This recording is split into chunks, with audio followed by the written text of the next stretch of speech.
Hello friends and welcome back again. तो आज के वीडियो में हम देखेंगे कि लेबर कॉन्ट्रैक्ट के रेट क्या चल रहे हैं मार्केट में, और स्पेशली जो बिल्टअप एरिया पे काम होता है ना, वो हम देखेंगे उसका रेट पर स्क्वायर फीट कितना आजकल चल रहा है depending upon the various types of projects.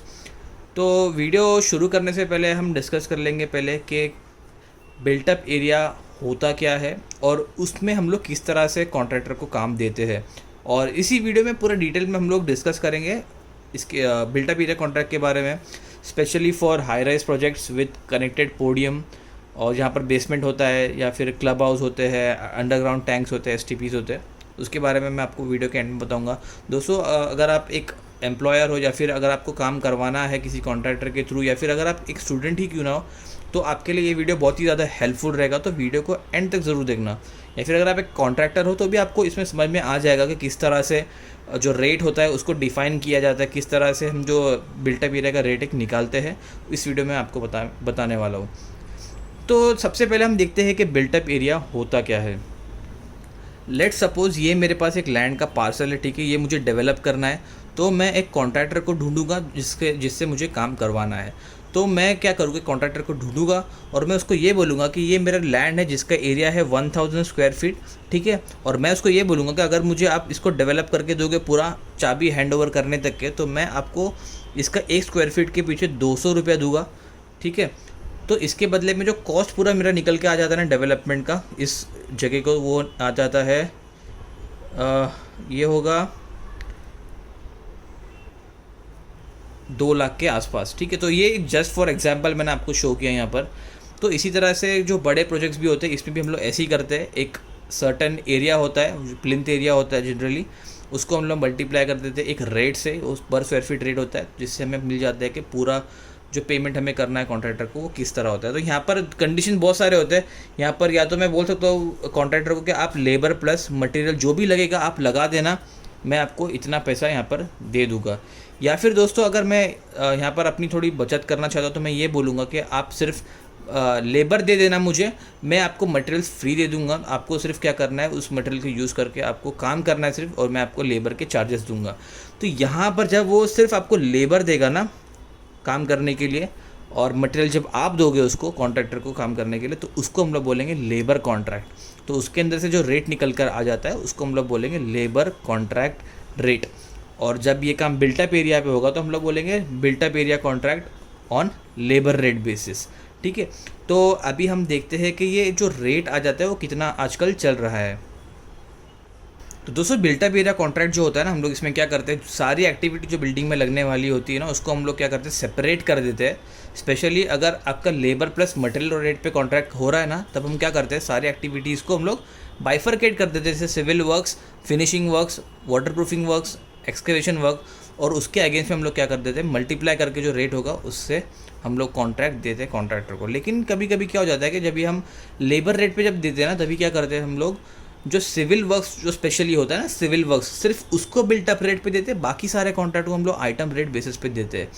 क्योंकि सिविल वर्क्स का जो क्वांटिटी होता है ना बहुत ही ज़्यादा होता है, वहाँ पर आप आइटम रेट पे देने जाओगे तो आपको थोड़ा काम वहाँ पे बढ़ जाता है। तो यहाँ पर हम लोग थोड़ा सिंप्लीफाई करने के लिए क्या कर देते हैं, हम लोग क्या कर देते हैं, जो कॉन्ट्रैक्ट होता है लेबर रेट बेसिस पे दे देते हैं, यानी जो मटेरियल रहता है वो एम्प्लॉयर या फिर जो क्लाइंट होता है वो प्रोवाइड करता है आपको।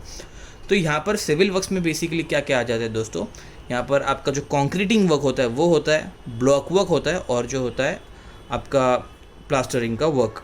तो अभी मैं ये वीडियो बना रहा हूँ अक्टूबर 2020 में।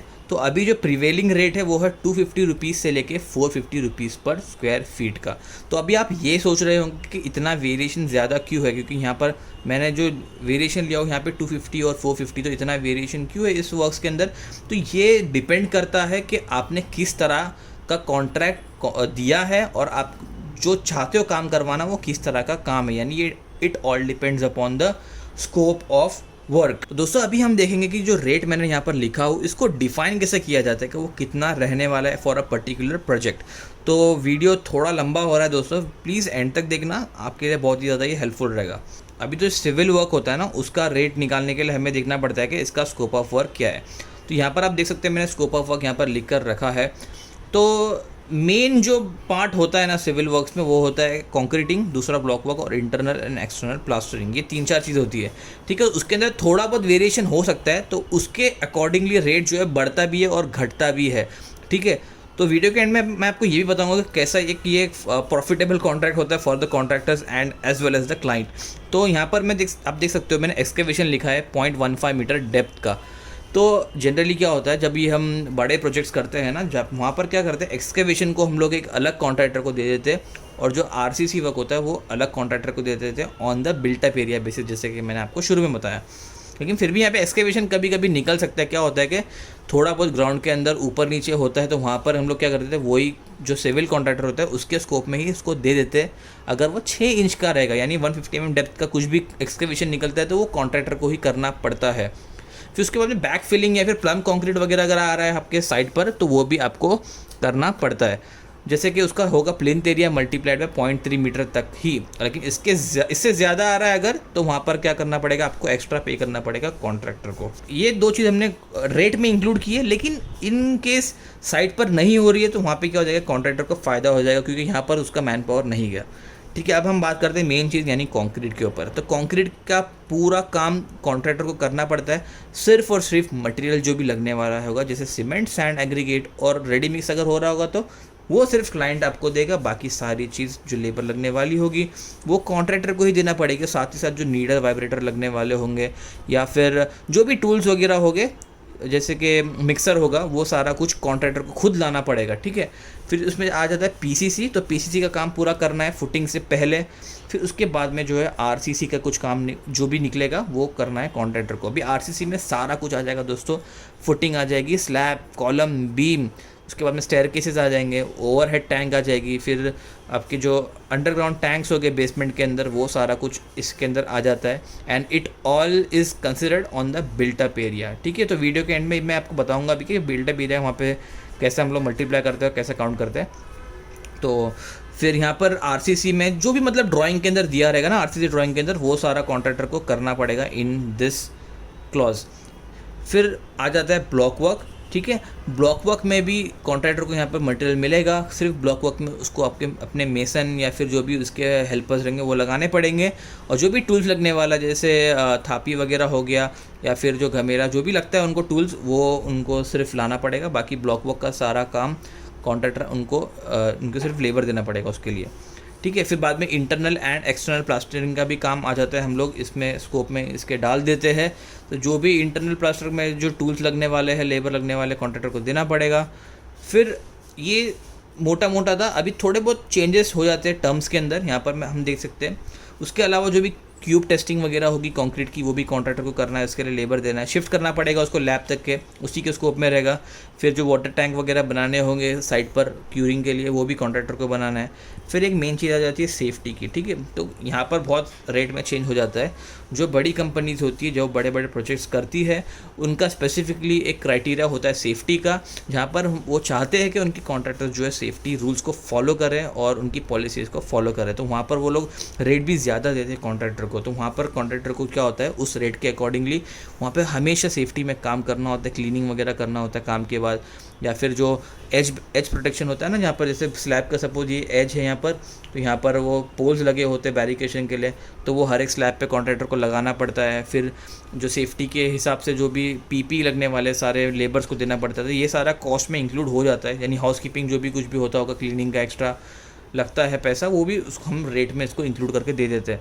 फिर इसके बाद में जो टाई रॉड वगैरह जो होता है वो भी उसको निकालना है, कॉन्ट्रैक्टर को खुद ही उसको रिपेयर करना है। भले से रिपेयरिंग मटेरियल हम लोग देंगे, उसको रिपेयर करना है। लेकिन या फिर जो कंक्रीट के अंदर डिफेक्ट्स वगैरह आ जाते हैं, कास्टिंग के टाइम पे हनीकॉम हो जाता है, या फिर कंक्रीट का मतलब अच्छे से कास्ट नहीं हुआ है, कुछ वेरिएशन आ जा रहा है, तो वहाँ पर भी कॉन्ट्रैक्टर को ही रिपेयर करके देना पड़ता है। फिर बाद में शिफ्टिंग ऑफ डेब्रिज, जैसे कि मैं बताया आपको, वो भी जो कचरा निकलता है साइड पे वो भी शिफ्ट करना है, कॉन्ट्रैक्टर के स्कोप में होता है। फिर एक्सपांशन जॉइंट अगर कुछ आ रही है तो वो भी कॉन्ट्रैक्टर को ही ट्रीट करना पड़ता है। फिर उसके अलावा एक मेजर जो पॉइंट आ जाता है वो होता है शटरिंग का। तो अगर आरसीसी वर्क कॉन्ट्रैक्टर कर रहा है तो वहाँ पर शटरिंग लगती है हमें। ठीक है, शटरिंग लगती है, तो शटरिंग का पैसा अगर सपोज़ क्लाइंट खुद दे रहा है उसको, तो वहाँ पर रेट कम हो जाता है। तो हम लोग जो कॉस्ट हमने निकाले उसमें से जो शटरिंग का कॉस्ट होता है वो हटा के हम कॉन्ट्रैक्टर को रेट देते हैं, या फिर अगर शटरिंग खुद कॉन्ट्रैक्टर लेकर आता है उसको इंक्लूड करके हम लोग वहाँ पर दे देते हैं। फिर रीइंफोर्समेंट होता है और बाद में रेट कॉन्क्रीट होता है, वो सब आपको एम्प्लॉयर देता है यानी क्लाइंट देता है, ठीक है। तो इस तरह के टर्म्स के हिसाब से हम लोग जो है रेट को डिफाइन करते हैं, ठीक है। तो अभी मैं आपको बता दूँ कि जो एरिया निकाला जाता है वो क्या हिसाब से निकाला जाता है। तो ये एक बेसिक नॉमेनक्लेचर मैं आपको शो करता हूँ एक हाई राइज प्रोजेक्ट का। वहाँ पे क्या होता है, एक टावर होगा और उसको कनेक्टेड एक पोडियम होगा और साथ ही साथ पोडियम के नीचे वहाँ पर बेसमेंट होगा। इस साइड पे एक्चुअली बेसमेंट होता है टावर के नीचे, और या फिर अंदर टैंक्स वगैरह हो गए, यूजीटी एसटीपी वगैरह इसके नीचे होता है, ठीक है। तो अभी हम एरिया कैलकुलेशन कैसे करते हैं, देखो सपोज़ ये मेरा प्लान एरिया है, ठीक है। प्लान एरिया के अंदर दोस्तों यहाँ पर एक टावर एरिया होगा और जो पोडियम एरिया जो होता है उसको हम लोग बोलते हैं नॉन टावर एरिया, ठीक है।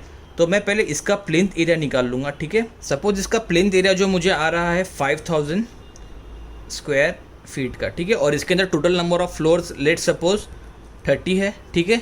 तो टोटल एरिया हर एक फ्लोर का अगर मैं ऐड करते जाऊँ तो ये जितनी फ्लोर्स है ना दोस्तों, 1 2 3 4 30 फ्लोर्स है इसके अंदर सपोज, तो मैं 55,000 इंटू 30 कर दूँगा, तो मुझे टोटल एरिया जो बिल्टअप एरिया होगा वो मेरा आ जाएगा 1,50,000 के आसपास, ठीक है। ये मुझे बिल्टअप एरिया मिल गया। सिमिलरली दोस्तों जो नॉन टावर एरिया होगा उसका भी मैं एरिया निकाल दूंगा। वही सिंपली यही करना है हमें, प्लिंथ एरिया जो भी होगा मल्टीप्लाइड में नंबर ऑफ फ्लोर जो भी आएंगे वो आपको निकालना है। दोस्तों एक बार आपके पास जो बिल्टअप एरिया होगा टोटल वो आपके पास मिल गया, तो आपको क्या करना है कि जो भी बिल्डिंग होगी आपकी उसका डिटेल कॉस्ट एस्टीमेट निकालना है। वो कैसा निकालोगे आप, वो आप निकालोगे टेंडर ड्राइंग से। टेंडर ड्राइंग जो होती है आपकी प्रोजेक्ट स्टार्ट होने के पहले आपको मिल जाती है, जिससे आप अंदाज़ा लगा सकते हो कि बजट कितना होने वाला है आपके प्रोजेक्ट का, कॉस्ट कितना होने वाला है आपके प्रोजेक्ट का। तो इसमें अगर मैं सिविल वर्क्स की बात करूँ तो 3-4 आइटम्स आएंगे। ब्लॉक वर्क आ जाएगा, प्लास्टरिंग वर्क आ जाएगा, reinforcement binding work, shuttering work, concreting work, ये सब आ जाता है। तो इसका आपको क्या करना है, रेट एनालिसिस करना है, और रेट एनालिसिस के थ्रू आपको एक रेट निकालना है और उस रेट को मल्टीप्लाई करना है जो भी आइटम्स की क्वांटिटी एक एक की उससे, और सारे आइटम्स की क्वांटिटीज़ और अमाउंट को ऐड कर देना है, तो आपको मिल जाएगा एक particular cost of building this project. Let's suppose ये पूरा बिल्डिंग बनाने के लिए मेरा जो डिटेल एस्टीमेट मैंने किया उसके थ्रू जो कॉस्ट बनने के लिए आ जा रहा है वो आ जाता है 6 करोड़ का, ठीक है। करोड़ में कितने ज़ीरो रहते हैं, ठीक है। तो 1 2 3 4 5 6 7 ज़ीरो रहता है आई गेस, ठीक है। तो 6 करोड़ लग रहा है। तो ये मेरा टोटल कॉस्ट है बनाने का, ठीक है। और मुझे एरिया कितना आ रहा है, बिल्टअप एरिया इतना। तो मुझे अगर रेट निकालना है इस बिल्डिंग को बनाने का सिविल कॉन्ट्रैक्टर को देने के लिए, तो मैं सिंपली इस टोटल कॉस्ट को डिवाइड कर दूंगा टोटल एरिया से, ठीक है। तो 15 1 जा 15 4 जा, तो ये 400 के आसपास निकल कर आ जाता है दोस्तों ये रेट इसका, ठीक है। मतलब जो रेट मैं दूंगा सिविल कॉन्ट्रैक्टर को इस टावर को बनाने के लिए वो होगा 400 रुपीज़ पर स्क्वायर फीट, ठीक है। सिमिलरली आपको पोडियम के लिए भी करना है। तो जनरली जो पोडियम का रेट थोड़ा सा ज़्यादा होता है टावर के रेट से, क्योंकि यहाँ पे टिपिकल वर्क होता है, यहाँ पे नॉन टिपिकल वर्क होता है, यहाँ पे सब चेंजेस होती रहती है एवरी फ्लोर, और स्टील भी हैवी होता है, कंक्रीट भी यहाँ पे थोड़ा ज़्यादा जाता है, तो यहाँ पर थोड़ा रेट ज़्यादा मिलता है कॉन्ट्रैक्टर को फॉर डूइंग द वर्क। दोस्तों इसी तरह से निकाला जाता है रेट पर स्क्वायर फीट। अगर आप काम करवाना चाहते हो किसी कॉन्ट्रैक्टर के थ्रू तो आप भी यही करना, डिटेल एस्टीमेट निकालना और आप चेक करना कि कितना कॉस्ट आपको मिल रहा है और डिवाइड कर देना उसको एरिया से, और आप निकाल देना कि रेट पर स्क्वायर फीट कितना आ रहा है। तो आई होप ये आप लोग के लिए हेल्पफुल रहा होगा बहुत ही ज़्यादा। तो अगले वीडियो में हम देखेंगे कि कितना एरिया हम लोग एक्चुअली उसको पे करते हैं। तो ज़रूरी नहीं है कि प्लिंथ एरिया जो यहाँ पर होगा वो ऊपर की तरफ भी होगा सेम। तो यहाँ पर हम लोग क्या करते हैं, पेमेंट स्टेजेस दे देते हैं कि मतलब कितना % पेमेंट हम लोग रिलीज़ करेंगे, आप जब फुटिंग करोगे तब कितना % पेमेंट हम रिलीज़ करेंगे जब आप ग्राउंड फ्लोर करके दोगे, और कितना पेमेंट रिलीज़ करेंगे जब आप टेरेस करोगे, या फिर जो भी प्लास्टरिंग वर्क होगा या फिर ब्लॉक वर्क होगा, ठीक है। तो ये हम अगले वीडियो में देखेंगे, तो आपको एक क्लियर पिक्चर मिल जाएगा। तो मैं एक चीज़ आपको बताने के लिए भूल गया कि किस तरह से ये कॉन्ट्रैक्ट बेनिफिशियल होता है एंड प्रॉफिटेबल होता है कॉन्ट्रैक्टर्स के लिए and to some extent clients के लिए भी। तो यहाँ पर अगर मैं आइटम रेट की बात करूँ तो आइटम रेट में हर एक काम जो किया है आपने उसको मेजर करना पड़ता है, उसको सर्टिफाई करना पड़ता है, फिर जाके बिलिंग होती है। तो इसमें डॉक्यूमेंटेशन बहुत बढ़ जाता है, टाइम बढ़ जाता है। तो यहाँ पर बिल्टअप एरिया में simply area multiply by rate करना होता है, मेजरमेंट वगैरह की कुछ ज़रूरत पड़ती नहीं है। तो यहाँ पर बहुत काम बच जाता है कॉन्ट्रैक्टर का, तो उसके लिए वो प्रॉफिटेबल रहता है। दूसरी बात, जो रेट बनाते हैं हम लोग वो टेंडर ड्राइंग के हिसाब से बनाते हैं, तो चांसेस ये हो सकते हैं कि जब आप एक्चुअल में काम करोगे वीएफसी ड्राइंग के हिसाब से तो थोड़ा बहुत चेंज होता है, थोड़ा बहुत वीएफसी में चेंजेस हो जाते हैं फाइनल ड्राइंग आने के टाइम पे। तो ऐसा हो सकता है कि टेंडर ड्राइंग में जो रेट निकाला था उसमें काम ज़्यादा था और जब वीएफसी ड्राइंग है तो उसमें काम कम हो गया, ऐसा भी हो सकता है। तो यहाँ पर कॉन्ट्रैक्टर को फ़ायदा हो जाता है आगे। फिर ऐसा नहीं है कि इसमें रिस्क भी रहता है थोड़ा, अगर वीएफसी ड्राइंग में चेंजेस बहुत ज़्यादा आगे काम ज़्यादा शो कर दिया तो वहाँ पे कॉन्ट्रैक्टर को अपना एक्स्ट्रा मैन पावर लगाना पड़ता है वहाँ पर। लेकिन इसके अंदर भी क्लॉज रहता है, वेरिएशन क्लॉज, 10% से ज़्यादा चेंजेस नहीं होता है वीएफसी ड्राइंग में, हम लोग कंट्रोल करते हैं उसको, ज़्यादा होने नहीं देते हैं। दोस्तों आई होप आपको समझा रहेगा पूरा डिटेल में, फिर भी कुछ डाउट होगा तो आप मुझे कमेंट सेक्शन में पूछ सकते हो इसके बारे में। और नेक्स्ट वीडियो में हम देखेंगे किस तरह से हम एरिया को डिफाइन करते हैं, कितना एरिया हम पे करते हैं एक्चुअली कॉन्ट्रैक्टर को। ज़रूरी नहीं है कि जितना प्लिंथ एरिया है उतना ही हर बार करना है, थोड़ा चेंजेस हो जाता है, वो भी देखना बहुत ज़रूरी है। फिर उसके बाद इतने ही आपको बताना था दोस्तों। अगर वीडियो अच्छा लगा तो वीडियो को लाइक कर देना, चैनल को सब्सक्राइब कर देना और इस वीडियो को अपने फ्रेंड्स के साथ शेयर कर देना। फिलहाल इस वीडियो के लिए दोस्तों इतना ही, फिर से मुलाकात होगी अगले वीडियो में।